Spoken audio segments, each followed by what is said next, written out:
is Joy News Prime. This is Joy News Prime, your most comprehensive primetime news bulletin. My name is Israel, and I'll be here with you for the next 2 hours. In this edition, poor turnout recorded in district level and unit committee elections around the country.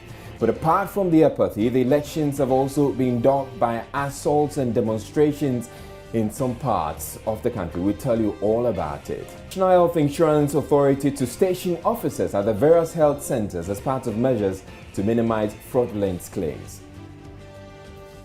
And in business tonight, Power Minister directs electricity providers to increase supply to industry as power situation improves. Though industry excited about the directive, it says it wants more.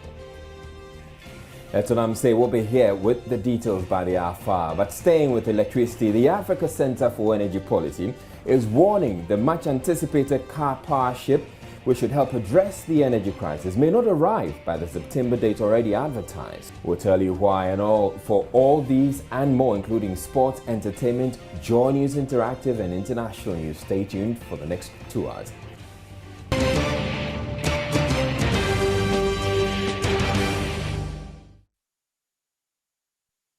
We start off in the health sector, where the Government and Hospital Pharmacists Association GOSPA has called off its nationwide strike.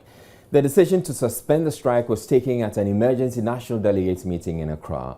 According to the national chairman of GOSPA, Stephen Kokwe, progress has been made in negotiations with government.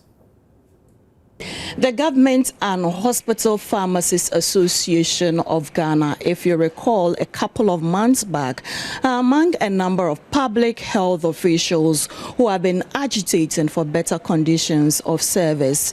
Today, the association is impressing on members to suspend their nationwide partial strike and resume work. What are the reasons informing this decision? Stephen Kokwe is the national chair. Yesterday, delegates from all over the region met, and then they decided that with a few progress that has been made from the government side, let us give government an opportunity to finally deal with the situation. And so, not only that, but there have been a lot of numerous calls from our cherished clients, our patients, from eminent persons for us to resume work, because our work is very crucial. Medicine plays a very important role when it comes to patient care. And so with that in mind, members decided to suspend. The word is suspend. So they decided to suspend the strike, waiting for government to finally deal with the situation. And what are the timelines government is giving you? If you are looking, you say you've made some progress. What are the timelines? If I would have wished very soon, because members are still not happy. For 4 years, government is still lingering under this issue, and another year has been added to it, and yet still we have not come to the end of this matter. And so members were of the opinion that as quickly as possible. Government have said that he doesn't really feel comfortable negotiating with people who are impartial. And that's one of the reasons why members decided that, okay, let's give government another opportunity. So it will be our wish that, as we have also shown some good faith, government will quickly deal with this situation. The National Health Insurance Authority is taking steps to reduce fraudulent claims.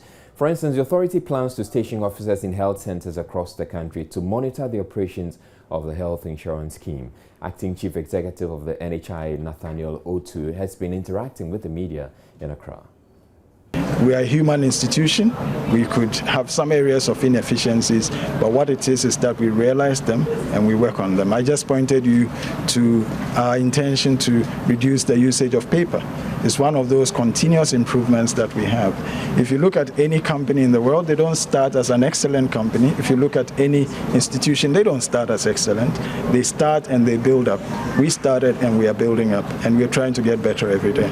We try to close the gaps, but we also try to find those who are doing wrong.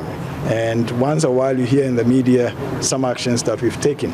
We look across the spectrum to see ways in which we can plug loopholes, and we continue to do that. So far you have identified some and cleared them? Well, I'll give you a typical example. Under the current old regime, of ID cards that we had, when you issued a card to a person, the person could get another card in another district because you couldn't use facial identification to stop cards from being duplicated. Right now, you can only get one card because your fingerprint cannot be duplicated. And when you go to a healthcare facility now, what we do is to authenticate your fingerprint. So when we are at the height of implementation, it will be very difficult for somebody to show up who is not the holder of the card, or for a claim to be submitted on behalf of somebody who has not attended a healthcare facility. We have already made some proposals to be reviewed by the ministry, but what we are saying is that whatever we do, we should not peg premiums at a level that discourages people from joining the NHIS.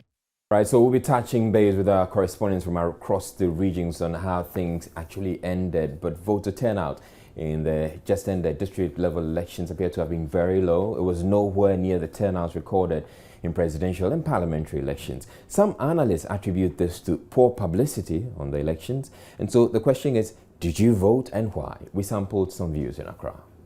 Why did you vote? Well, I didn't know about it. Okay. And I was in school too, so. I'm not interested and I'm busy too. No, I couldn't. Why didn't you vote? Because I'm not having my card here. No, anytime we vote for them, they don't do what they are supposed to do for us. So I don't have the time to waste to go and vote for them. Yeah, I did. Why did you vote? Because as a Ghanaian, that's my duty at least to elect someone to be in charge and to be in control of certain things at my vicinity. Yeah. I didn't vote today. Why? My district is not here, so I have to travel far away, and that was not possible now. You're watching Joy News Prime. We'll be bringing you more on the district level and unit committee elections in a bit, plus the analysis and a lot more stories. Please stay tuned. We're back in a bit.